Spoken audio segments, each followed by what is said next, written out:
ओम साई राम भक्तों। आज श्री साईं सच्चरित्र हिंदी का अध्याय 5।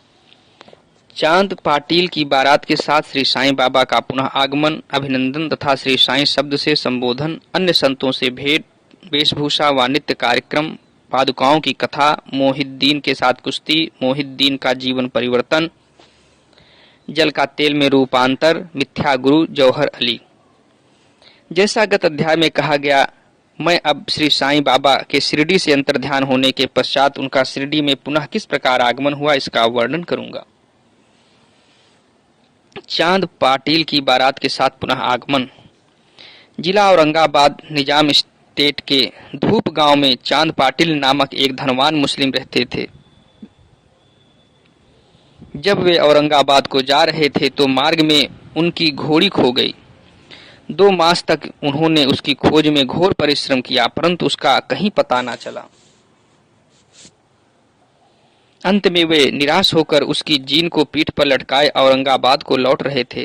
तब लगभग 14 मील चलने के पश्चात उन्होंने एक आम्र वृक्ष के नीचे एक फकीर को चिलम तैयार करते देखा, जिसके सिर पर एक टोपी, तन पर कफनी और पास में एक सटका था। फकीर के बुलाने पर चांद पाटिल उनके पास पहुंचे। जीन देखते ही फकीर ने पूछा, यह जीन कैसी? चांद पाटिल ने निराश के स्वर में कहा, क्या कहूं, मेरी एक घोड़ी थी, वह खो गई है और यह उसी की जीन है। फकीर बोले, थोड़ा नाले की ओर भी तो ढूंढो।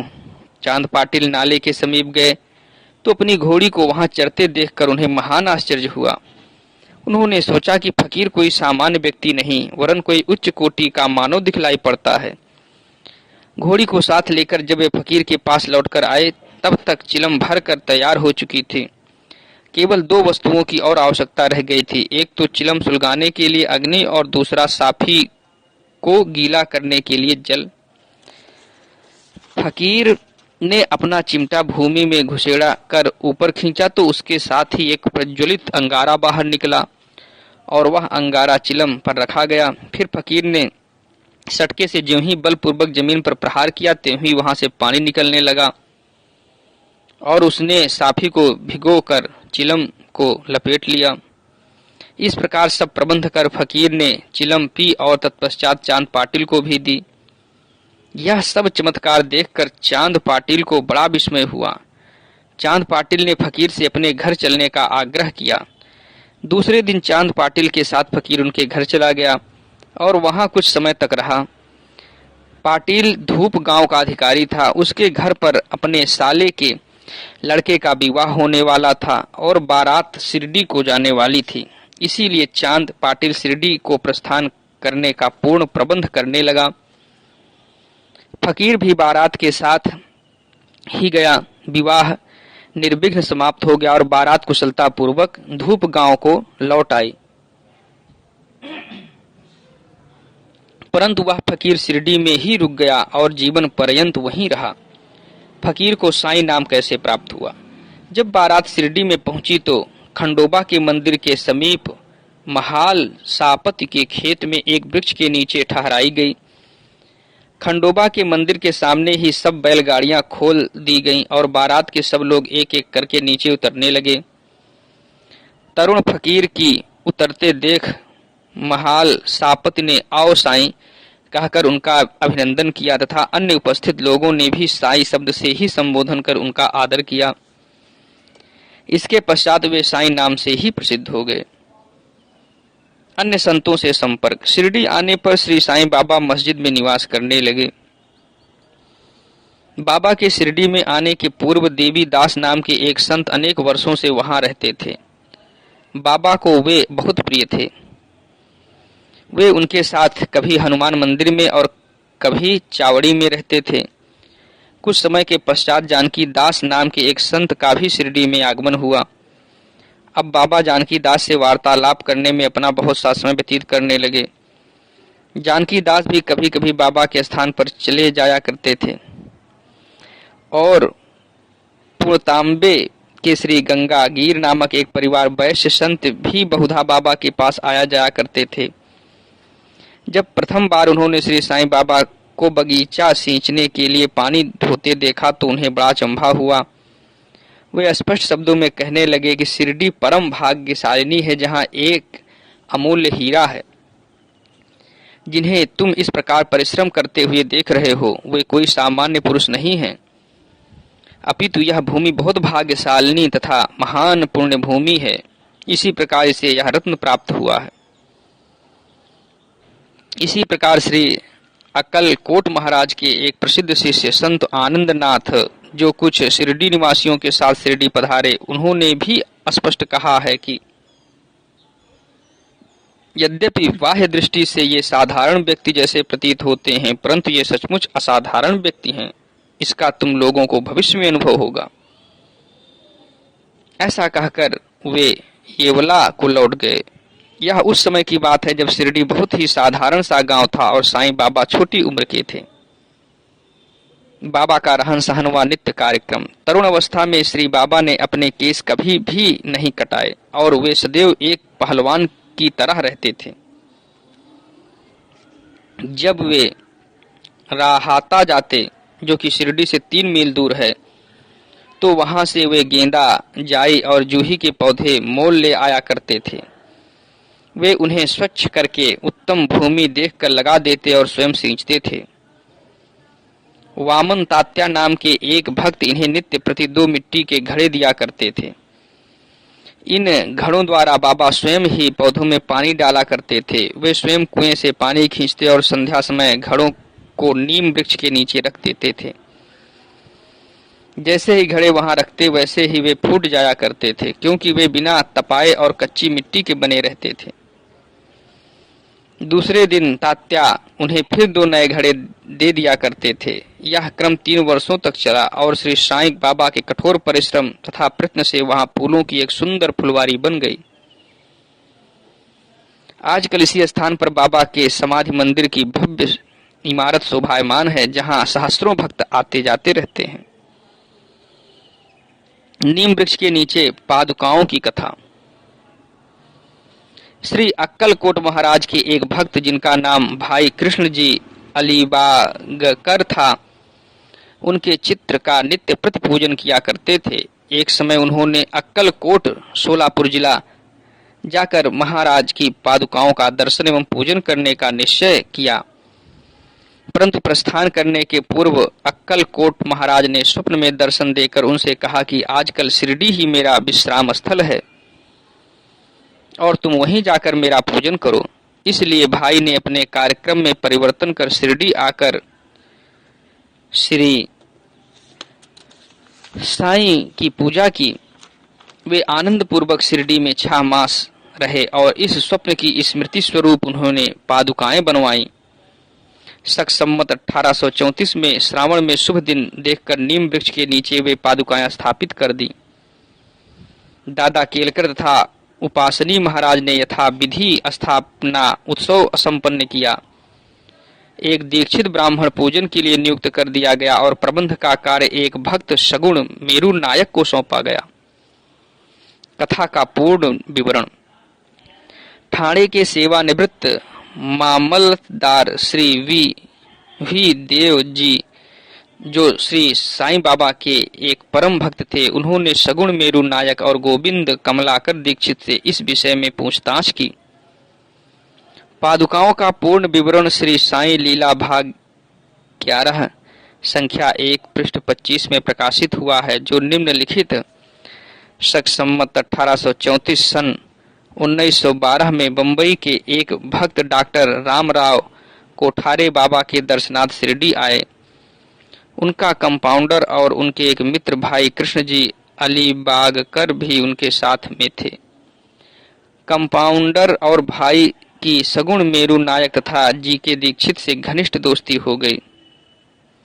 अन्य विषयों पर चर्चा करते समय इन लोगों को विचार आया कि श्री साईं बाबा के शिरडी में प्रथम आगमन तथा पवित्र नीम वृक्ष के नीचे निवास करने की ऐतिहासिक स्मृति के उपलक्ष्य में क्यों न पादुकाएं स्थापित की जाएं।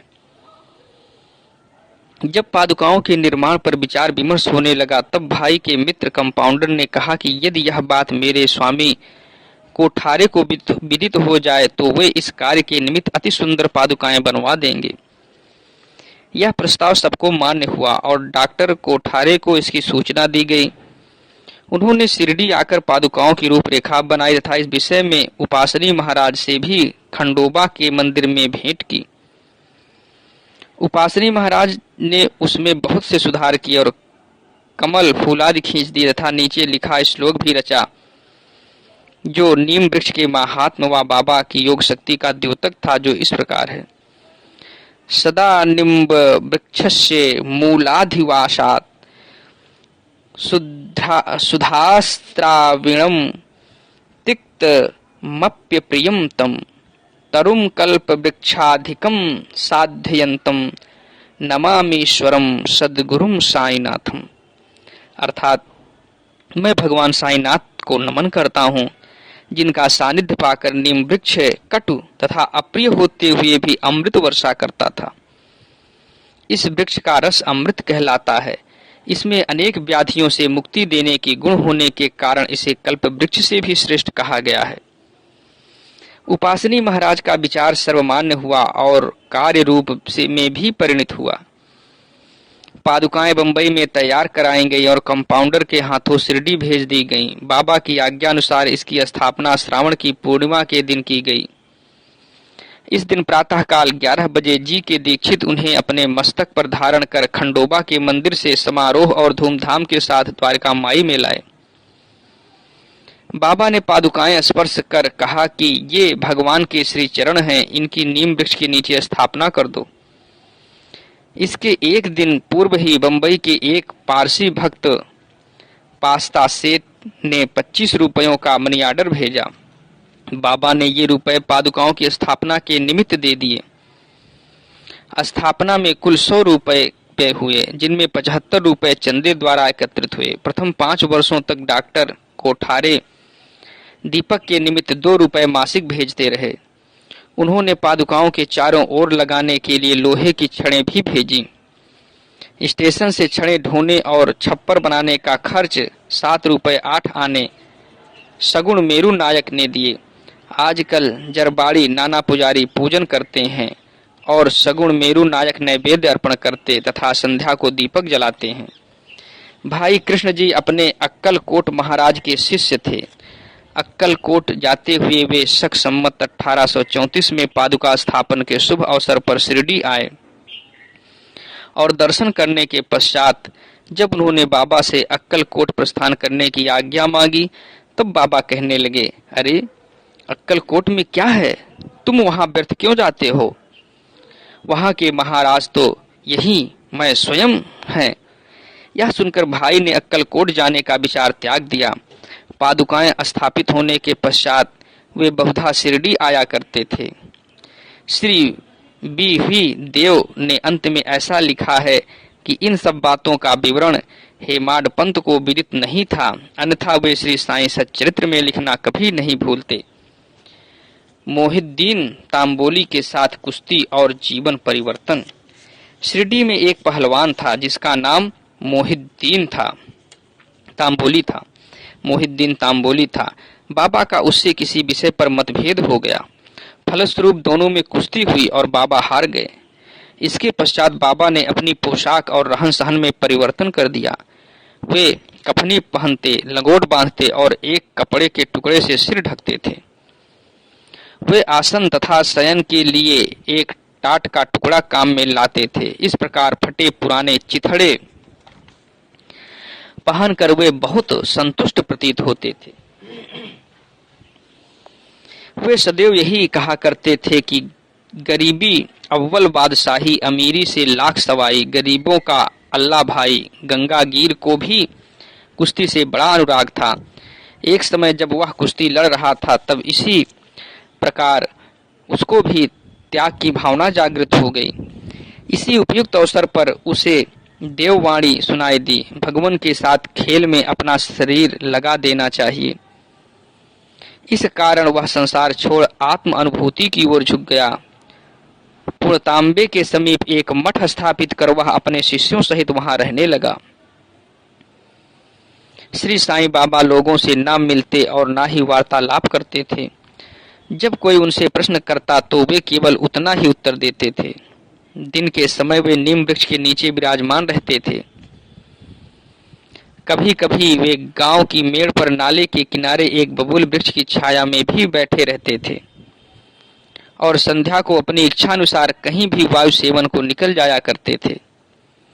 नीम गांव में वे बहुधा बाला साहेब डेंगले के घर जाया करते थे।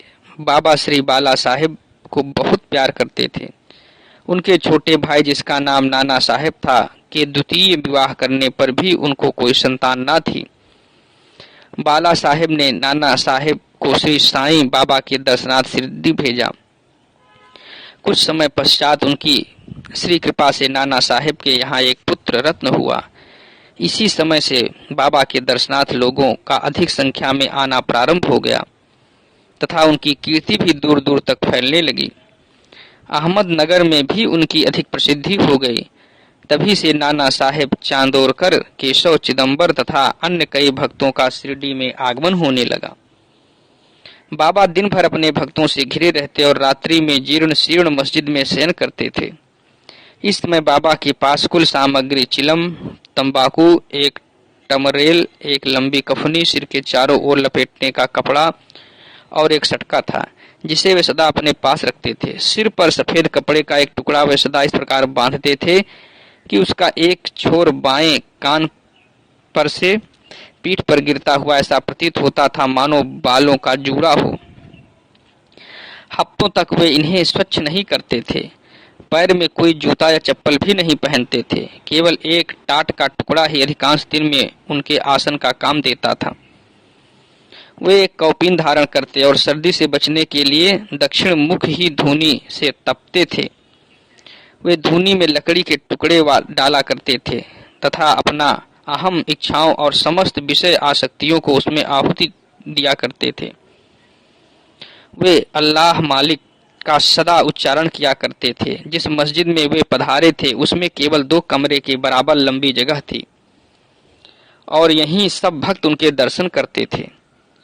1912 के पश्चात कुछ परिवर्तन हुआ। पुरानी मस्जिद का जीर्णोद्धार हो गया और उसमें एक फर्श भी बनवाया गया। मस्जिद में निवास करने के पूर्व बाबा दीर्घ काल तक तकिया में रहे।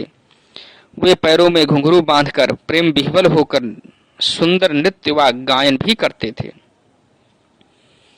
जल का तेल में परिवर्तन। बाबा को प्रकाश से बड़ा अनुराग था। वे संध्या समय दुकानदारों से भिक्षा में तेल मांग लेते थे तथा दीपमालाओं से मस्जिद को सजाकर रात्रि भर दीपक जलाया करते थे। यह क्रम कुछ दिनों तक ठीक इसी प्रकार चलता रहा। अब बनिए तंग आ गए और उन्होंने संगठित होकर निश्चय किया कि आज कोई उन्हें तेल की भिक्षा न दे। नित्य नियमानुसार जब बाबा तेल मांगने पहुंचे तो प्रत्येक स्थान पर उनका नकारात्मक उत्तर से स्वागत हुआ। किसी से कुछ कहे बिना बाबा मस्जिद को लौट आए और सूखी बत्तियां दिए में डाल दी। बनिया तो बड़े उत्सुक होकर उन पर दृष्टि जमाए हुए थे।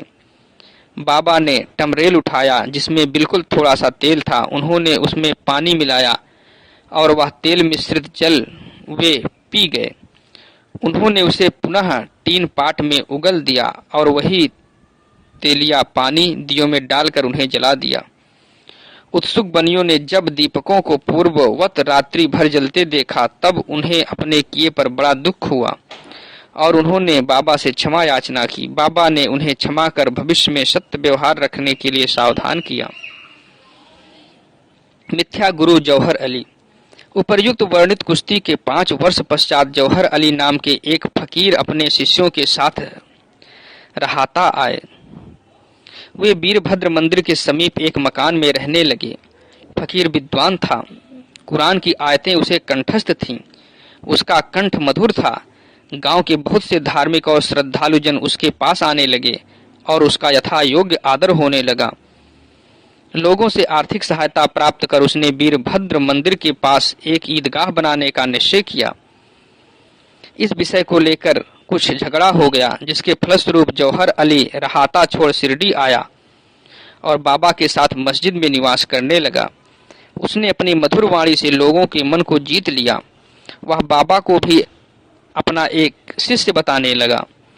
बाबा ने कोई आपत्ति नहीं की और उसका शिष्य होना स्वीकार कर लिया। तब गुरु और शिष्य दोनों पुनः रहाता में आकर रहने लगे। गुरु शिष्य की योग्यता से अनभिज्ञ था, परंतु शिष्य गुरु के दोषों से पूर्ण परिचित था। इतने पर भी बाबा ने कभी उसका अनादर नहीं किया और पूर्ण लगन से अपना कर्तव्य निभाते रहे और उसकी अनेक प्रकार से सेवा की। वे दोनों कभी कभी शिरडी भी आया करते थे, परंतु मुख्य निवास रहाता में ही था। श्री बाबा के प्रेमी भक्तों को उनका दूर रहाता में रहना अच्छा नहीं लगता था, इसीलिए वे सब मिलकर बाबा को शिरडी वापस लाने के लिए गए। इन लोगों की ईदगाह के समीप बाबा से भेंट हुई और उन्हें अपने आगमन का हेतु बतलाया। बाबा ने उन लोगों को समझाया कि फकीर के आने के पूर्व ही आप लोग शिरडी लौट जाएं। इस प्रकार वार्तालाप हो ही रहा था कि इतने में फकीर आ पहुंचे। इस प्रकार अपने शिष्य को वहां से ले जाने का प्रयत्न करते देखकर वे बहुत ही क्रोधित हुए।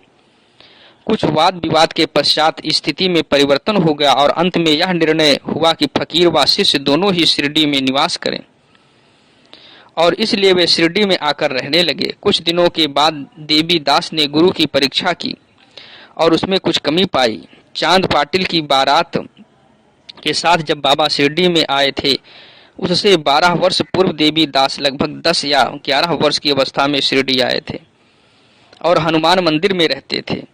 देवी दास सुडौल, सुंदर आकृति तथा तीक्ष्ण बुद्धि के थे। वे त्याग की साक्षात मूर्ति तथा अगाध ज्ञानी थे। बहुत से सज्जन जैसे तात्या कोते, काशीनाथ व अन्य लोग उन्हें अपने गुरु समान मानते थे। लोग जौहर अली को उनके सम्मुख लाए। विवाद में जौहर अली बुरी तरह पराजित हुआ और शिरडी छोड़ बैजापुर को भाग गया। वह अनेक वर्षों के पश्चात शिरडी आया और श्री साईं बाबा की चरण वंदना की। उसका यह भ्रम कि वह स्वयं गुरु था और श्री साईं बाबा उनके शिष्य अब दूर हो चुका था। श्री साईं बाबा उसे गुरु समान ही आदर करते थे। उनका स्मरण कर उसे बहुत पश्चाताप हुआ। इस प्रकार श्री साईं बाबा ने अपने प्रत्यक्ष आचरण से आदर्श उपस्थित किया कि अहंकार से किस प्रकार छुटकारा पाकर शिष्य के कर्तव्यों का पालन कर किस तरह आत्मानुभव की ओर अग्रसर होना चाहिए।